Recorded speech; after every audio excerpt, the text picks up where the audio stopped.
budget's in. Yes, the federal budget's in, first surplus declared in 15 years. I'm Rachel Yoko. And I'm Callum Glasby. We're the advisory team at Thrive, and we're going to do our very best to give the budget a quick wrap up in less time than it takes to drink a coffee. Can we do it? Let's dive in. So big focus from the government, help with the cost of living pressure. So income recipients from Social Security receiving an increase in payments, as well as some additional relief around energy bills and cheaper doctor visits, things like that. Yep, okay, so definitely good news for the people that need it the most. There's some argument to say they haven't gone far enough, but there is some benefit there to be had. What about super?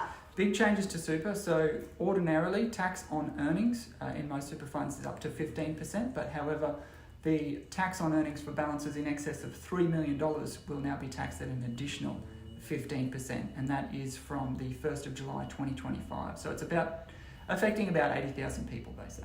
Yep, okay. And still on super, of course, there was the mandated employer contributions to super, currently sitting at quarterly contributions, and we're looking to make those from the next financial year. Yeah, 1st of July 2026. 2026, yeah.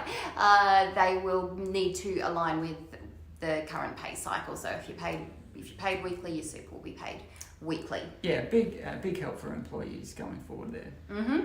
And then on the flip side of super, when we're drawing it out, the minimum pension payments? They will revert back to the ordinary amounts from next financial year. So during the pandemic, there was a reduction relief in the amount you needed to draw as a pensioner in the super system, but they will revert back to the ordinary amounts from next financial year. Okay, so looking at between 4 and 10% depending on your age. There's a lot of focus as well on aged care outcomes, so increased wages for many people inside of that sector, and as well as continued improvements. Yeah, much more funding. Yeah, I think it's a crucial area to get right for the government, so very supportive of increased funding there, because a lot of old Australians need far better outcomes than they're currently getting, so I'm really supportive of that. Transfer balance cap as well, that one has increased, hasn't it, just with indexation? From next financial year, the amount of money you can move into superannuation pension phase will be increased to 1.9 million from the current 1.7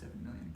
So a lot of changes in the budget, not of course legislated, but it's looking like there's not expected to be a lot of pushback from any of the parties. So most of these are really expected to go through. If you want more detail, then we'd be happy to help with some reports. And if you need help with planning, then of course we've always got your back. Happy.